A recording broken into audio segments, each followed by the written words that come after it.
Halo semuanya, aku Nabila Yusha Putri, jurusan Psikologi Universitas Pembangunan Jaya. Pada mata kuliah Bahasa Indonesia kali ini, aku akan membahas tentang EYD atau ejaan yang disempurnakan. Oke, sebelumnya kita masuk ke pengertian dulu ya. Ejaan yang disempurnakan adalah ejaan dalam tulisan kata atau kalimat dalam bahasa Indonesia yang termuat dalam Surat Keputusan Presiden nomor 57 tanggal 16 Agustus 1972.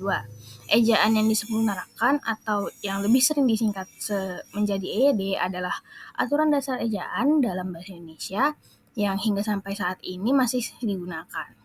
Oke, fungsi EYD ini sebagai pembakuan dalam membuat tata bahasa agar semakin baku, membuat pemilihan kosakata dan istilah menjadi lebih baku, sebagai penyaring unsur bahasa asing ke bahasa Indonesia sehingga dalam tulisannya tidak menghilangkan makna aslinya.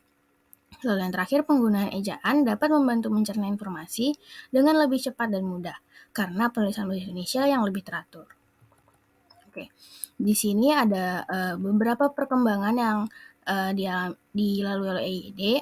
Edisi pertama itu pada tahun 1972, edisi kedua itu di 1987, edisi ketiga itu di 2009, lalu di 2015 di edisi keempat ada perubahan nama menjadi Pedoman Umum Ejaan Bahasa Indonesia atau PUBI. Namun di 2022 PUBI ini dirubah lagi namanya menjadi EYD yang menjadikan ini sebagai edisi 5. Oke. Penggunaan EYD ini mencakup banyak banget ya. Ada penggunaan huruf, penulisan kata, penggunaan tanda baca, dan penulisan unsur serapan. Nah, untuk lebih lengkapnya, kamu bisa langsung cek ke ejaan.kemendikbud.go.id. Oke, di sini aku membahas sedikit tentang penggunaan EYD pada penulisan kata. Yang pertama itu kata depan, seperti di, ke, dan dari ditulis terpisah dari kata yang mengikutinya. Contohnya ada kain itu disimpan di dalam lemari, di-nya dispasi di dalam lemari. Saya pergi ke luar kota, ke-nya juga dispasi baru luar kota. Lalu kemudian cincin itu terbuat dari emas. Oke, darinya ini di spasi. Oke, baru emas. Kemudian ada contoh tentang partikel. Partikel lah, kah, dan tah ditulis serangkai dengan kata yang mendahuluinya. Contohnya, bacalah buku itu baik-baik.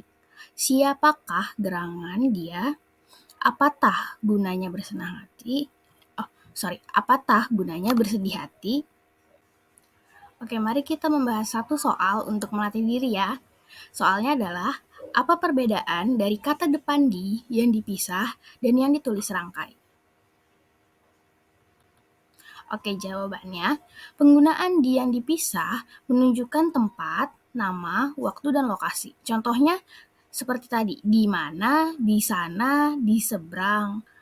Lalu penggunaan di yang digabung merupakan kata imbuhan atau biasa disebut prefiks. Penulisan atau penggunaan kata di yang digabung biasanya merupakan kata kerja. Misalnya dimakan, didorong, diungkap, dan dilihat.